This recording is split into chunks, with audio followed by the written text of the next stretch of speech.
Olá, salve aí todos os colegas, salve aí professora Cristiane Neri. Vou gravar esse vídeo aqui, o meu tema do trabalho é o direito da dignidade do advogado diante da advocacia criminal ou penal.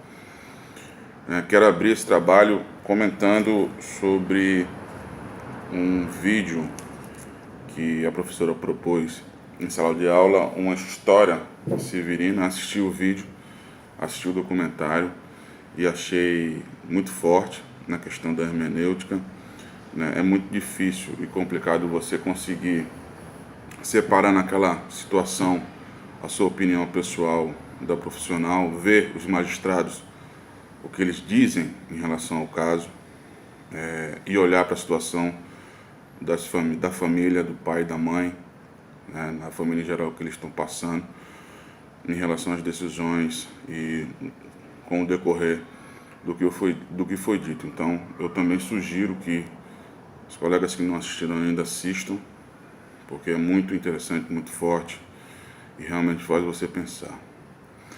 Certo? Então, voltando ao tema, sobre o direito à dignidade do advogado diante da advocacia criminal ou penal, eu abro, né, fazendo aquela pergunta, né, ou aquela afirmação de que o advogado penalista ele é sempre acusado de ser o advogado que defende bandido ou o porte de cadeia.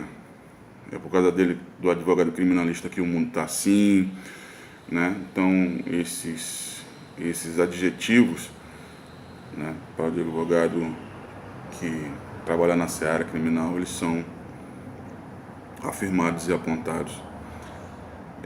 Esse é o típico pensamento da população, né? E por muitas vezes, né, ele é influenciado pela mídia, né? Eu estou falando isso porque eu, antes de começar a estudar direito e começar a entender como é que o direito funciona, eu também tinha essa opinião sobre a posição do advogado, porque que os supostos culpados eram soltos, e como é que acontecia isso tudo. Então eu não tinha ideia e fazia, né, esse apontamento em relação à situação. Mas eu via e vejo que tem muito o sentimento de vingança, de justiça, né, de indignação da sociedade, e tudo isso recai sobre as costas do advogado que está defendendo aquela pessoa naquele momento. Só que as pessoas se esquecem que todo mundo está sujeito a cometer algum delito, seja ele culposo ou doloso, né? E quando isso acontece, aí o que tem que fazer? O que se faz? Liga para aquele advogado, né? Aquele advogado que trabalha com aquele tipo de situação, né? Então você, o advogado criminalista, deixa de ser o diabo para ser o santo salvador. Aquele que defendia bandido agora está te defendendo, né? Virou advogado do bem porque está ali resolvendo a sua situação, né? Ainda que muitos recriminem, né, a atuação desse advogado, é de suma importância entender que ele, né, ter a presença dele no cenário social, certo? Por quê? Porque ele garante o direito da pessoa em relação ao que o Estado está estabelecendo. Então ele está ali diante do seu cliente, brigando pelos direitos e não pelo crime. Ou seja, o advogado criminalista, ele não se confunde com o crime. Ele está ali para fazer um trabalho em relação ao direito que o seu cliente tem, né? Na nossa Carta Magna, a Constituição Federal, em seu artigo 133, diz o seguinte: o advogado é indispensável à administração da justiça, sendo inviolável por seus atos e manifestações do exercício da profissão nos limites da lei. Dessa forma, né, não tem como confundir o advogado criminalista com os atos praticados pelo seu cliente. A Constituição Federal ampara a conduta do advogado criminalista, né, em relação à administração da justiça, seja lá qual for. Ainda na seara positivada, o novo Código de Ética, né, e Disciplina da OAB, em seu artigo 23, dispõe o seguinte: é direito e dever do advogado assumir a defesa criminal sem considerar sua própria opinião sobre a culpa do acusado.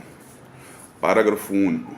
Não há causa criminal indigna de defesa, cumprindo ao advogado agir como defensor, no sentido de que a todos seja concedido tratamento condizente com a dignidade da pessoa humana, sob a égide das garantias constitucionais. Advogar na área criminal não é indigno, muito pelo contrário. Advogar na área criminal exterioriza, né, a verdadeira função do princípio da isonomia, certo? Peço desculpa que o celular foi descendo aqui, tá? Então, somente quem está no centro de uma situação criminal sabe como é dolorido estar ali, tá bom? Então, para o advogado criminal pouco importa se o criminoso é costumaz ou não. O que importa é que ele exercer o ofício de uma forma garantidora do direito do seu cliente. Então, é isso, gente. O advogado, eu conversei, não vou divulgar o nome do advogado aqui, porque eu não pedi autorização para isso, mas ele é um dos, se não for o maior, mas é um dos maiores criminalistas que nós temos no estado. E ele disse que essa discriminação, esse preconceito acontece, e acontece também em relação aos colegas, né, do direito, que olham o advogado criminalista como fossem parte do crime, o que não acontece. Tá? O advogado, ele, além dos dissabores profissionais, ele tem que enfrentar o preconceito da sociedade. E um dia,